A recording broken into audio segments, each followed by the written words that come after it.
Hello friends, welcome back to Tutorials in English Literature.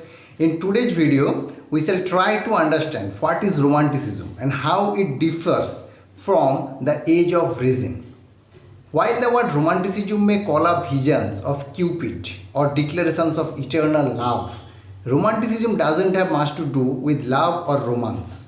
It is all about passion. Romanticists expressed their passions, their strong beliefs and their feelings through their works. This intense personal expression could adapt itself to any theme. Romanticism began in Western Europe in the mid-18th century and it subsequently spread all over the world, altering how millions of people look at art, nature, children, love, sex, money and work.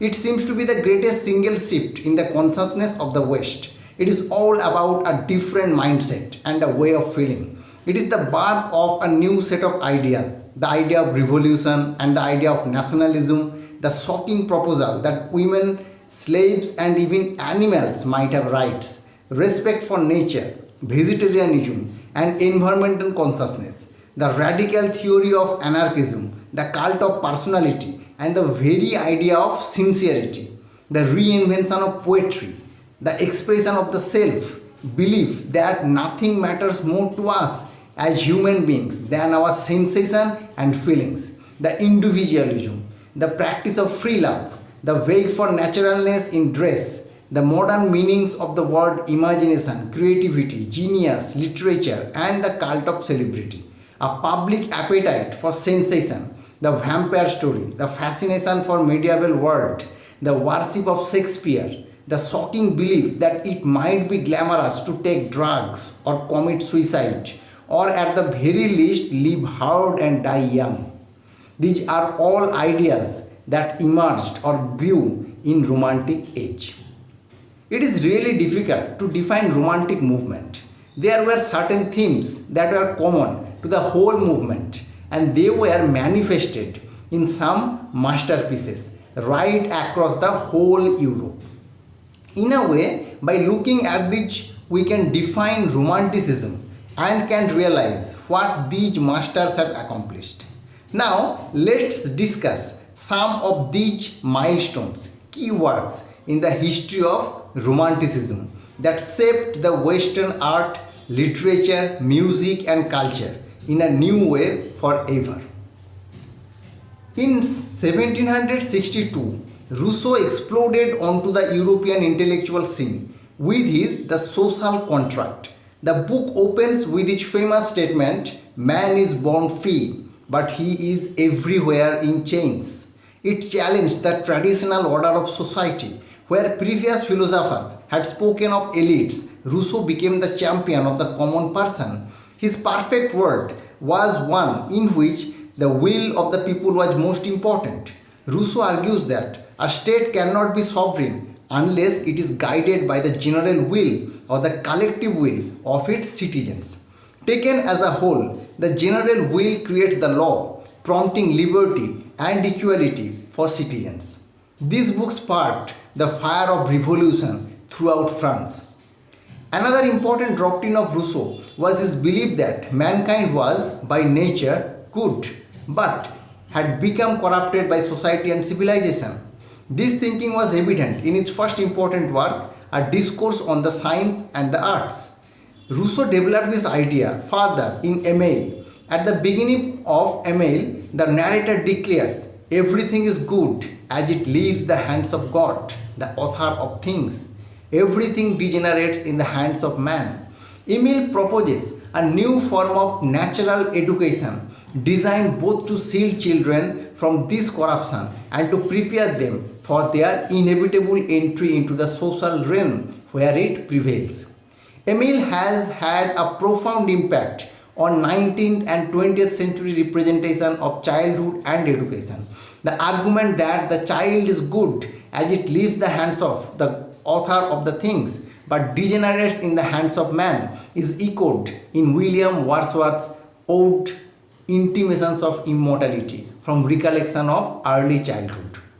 Similarly, Rousseau's claim that the child is at birth already a disciple of nature rhymes with central themes of Wordsworth's lines composed a few miles above Tintern Abbey, and the prelude or growth of a poet's mind.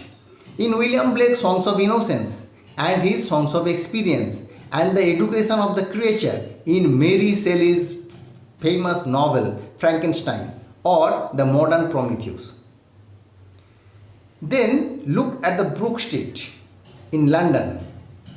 On August 24, 1770, a young poet, Thomas Chatterton, returned for the last time to his attic in Brook Street, carrying with him the arsenic which he drank.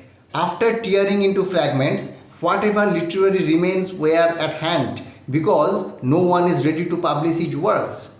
He was only 17 years and 9 months old. His lonely death, starving in a hovel, became a cliched image of the suffering romantic artist.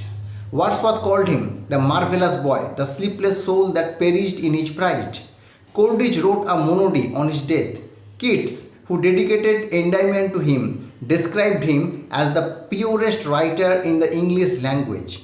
It is genuine English idiom in English words. The French romantic poet Alfred de Vigny wrote a play, Chatterton, in 1835, in which he became the poet martyr, crushed by the Philistine materialism. The idea of the artist as a solitary genius, emotionally anguished, whose originality and imagination was spurned by the rational world, gripped public consciousness, becoming a model for the romantic hero of the subsequent era. In contrast to the ephemerality and sordidness of commercial practice and political maneuver, Chatterton's peculiar vigor of imagination and apparent martyrdom seemed purer and more spiritual. Thus, he came to represent to the Romantics and their successor a kind of idealism in the face of the rationalizing materialism of the 18th century. There is nothing more glamorous than to live fast and die young. Keats, Shelley and Byron all died young. Keats suffered from harsh criticism of his poetry and unrequited love and died only at the age of 25. Shelley left England and lived in Italy in exile and died at 29 in Italy. Byron died romantic heroic death at 36, fighting for the liberty and freedom of Greeks. Now let's see what happened in Leipzig in Germany in 1774. One of the founder fathers of Romanticism, Johann Wolfgang von Goethe, published his novel The Sorrows of Young Werther.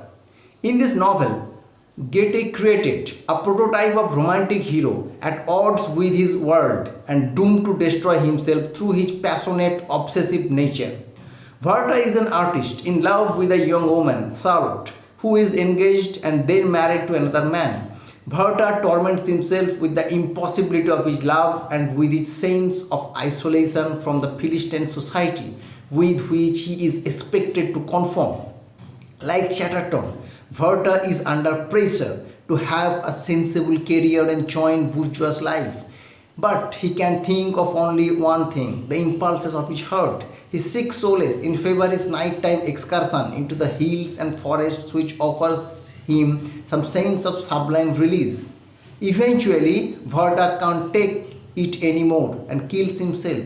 But rather than condemning him as a lunatic and a hothead, Goethe directs all our sympathies toward Werther. Goethe's novel took Europe by storm. The novel's popularity caused what came to be called Werther fever. Young men took to wearing blue coats and yellow breeches in honor of their hero's costume. The book becomes the most popular novel of a generation. 3 million copies of it printed. Napoleon read the novel 7 times and declared it the greatest works of European literature. It dramatically changes how many people think of love, privileging dramatic outpouring of feelings against more traditional, rational concerns for class, lineage and money. For a romantic, it is always right and noble to follow your heart. The disastrous results that follow are not any argument. They are just proof of how desiccated and heartless the so-called adult, sensible world can be. In 1782, Henry Fuseli's the nightmare was displayed in the annual royal exhibition, where it shocked, titillated, and frightened the exhibition visitor. Fuseli's strange and macabre painting depicts a ravished woman draped across a divan with a small hairy incubus sitting on top of her, stares out menacingly at the viewer. A mysterious black mare with white eyes and flaring nostrils appears behind her, entering the scene through large red curtains. We seem to be looking at the effects and the contents of the woman's dream at the same time.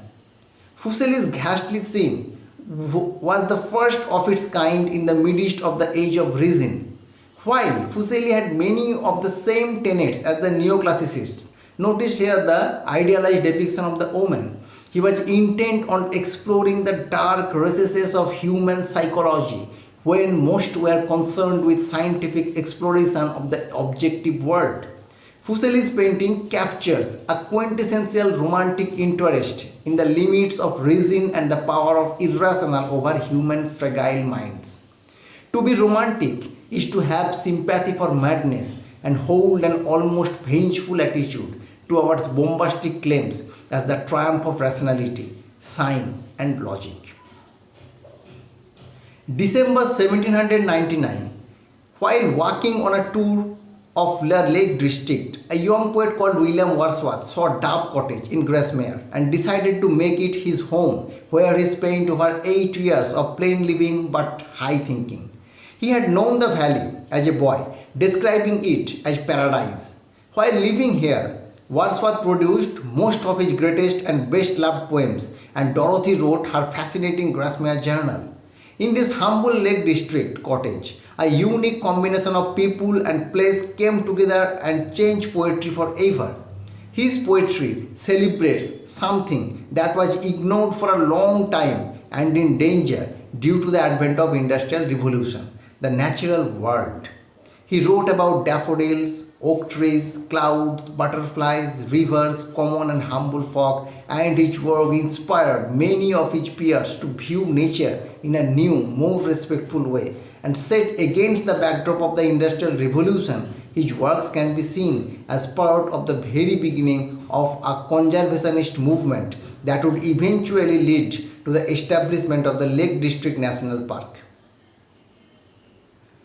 Francisco Goya, one of the most important Spanish artists of the late 18th and early 19th centuries, completed in 1814 one of his best known works titled Executions of the Defenders of Madrid, 3rd May 1808. This painting typifies the Romantic style at its core. In this work, Goya takes a passionate stance against the horror of war during the Enlightenment era by depicting vividly the struggle for independence. While he was the official painter of the royal court toward the end of the 18th century, he began exploring the imaginary, the irrational, and the horrors of human behavior and war. Increasingly withdrawn, Goya made a series of black paintings that explored the terrors held within the innermost recesses of human psyche.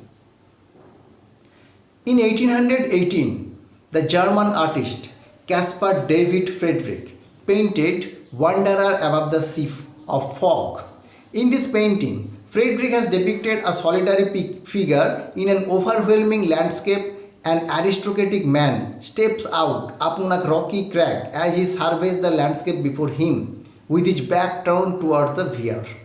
Out of swirling clouds of fog, tall pinnacles of rocks loom, and a majestic peak on the left and a rock formation on the right fill the horizon. The place of the individual in the natural world was an abiding theme of the Romantic painters.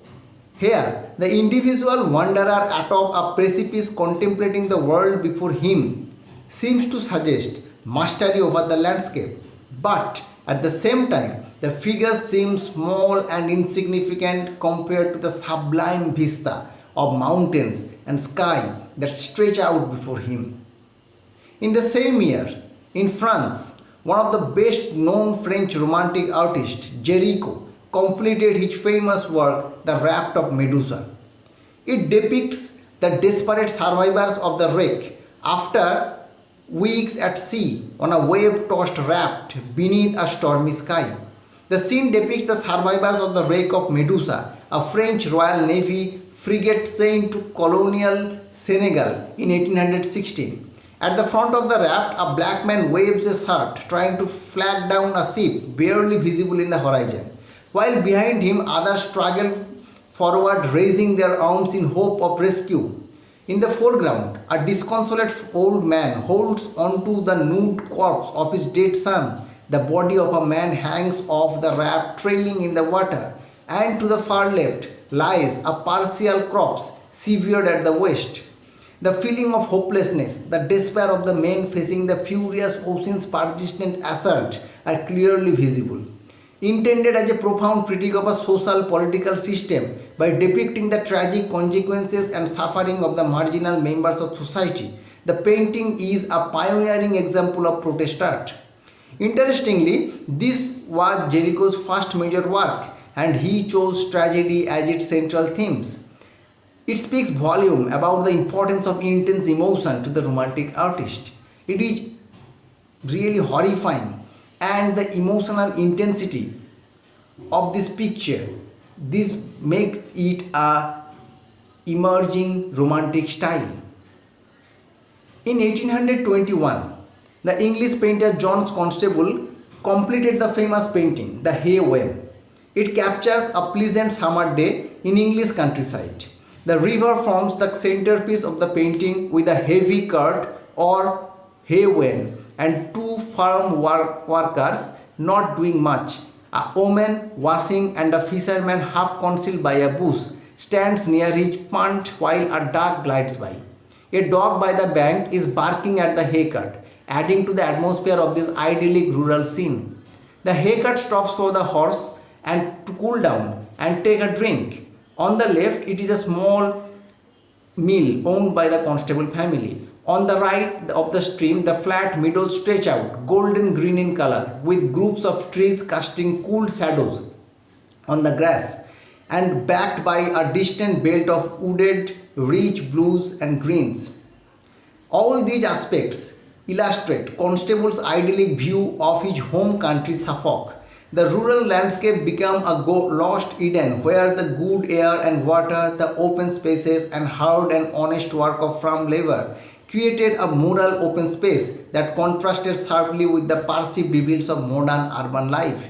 He demonstrates a passionate belief in a way of life that the enclosure of common land and the growth of capitalism undermined. He gives us a myth not just of humans at one with nature and their work, but also harmony with a beautiful nature. The experiences of his own family, bad harvest, unreliable grain prices and floods are erased from his memory and replaced by an imagined and dreamlike world of rural bliss. Constable is actually one of the first landscape artists in a time where landscapes are regarded as a lower form of art than history or genre paintings. He challenges this hierarchy of genres by giving his somewhat traditional English landscape grand sublime feel. This change of ideas can also be found in the field of architecture. In 1747, at Strawberry Hill in England, Horace Walpole built his Gothic house and described the style as venerable and charming. It was a rebel against the neoclassical ideals of 18th century, primarily by evoking past styles. In the same way, when a fire destroyed a large part of the Houses of Parliament, also known as the Palace of Westminster, in 1834, the House of Commons decided that the new Palace of Westminster must be in either Neo-Gothic or Neo-Elizabethan styles, a symbolic gesture that would connect the new building to the order, stability and the prowess of the nation's past. Designed to embody an idea of Britishness, it was thus deliberately built in high Gothic style by its architects Charles Berry and Augustin W. N. Pugin. It was a repository to the then established classical style. Its architecture was an expression of the nation's self-image and values, romantic, Gothic, looking at its medieval origin. The odd vision of the medieval England was built during the height of industrial age, its Gothic splendor while recalling the continuity of the past. A bygone age of inherent Englishness became a potent symbol of the pre-industrial past before it grew obsessed with money and technology.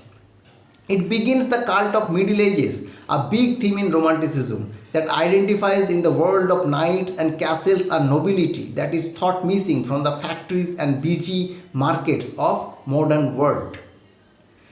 In this way, the Romantic movement had changed our sensibilities forever. That is why Romantic Revolution has been regarded as the making of the modern mind. I am concluding my discussion here. If you like this lesson, please hit the like button. If you still have any doubt or query, you can ask me in the comment section. I also request you to subscribe to my channel where you will get a regular update of this kind of quality content. That's all for today. Thank you for watching. Have a nice day.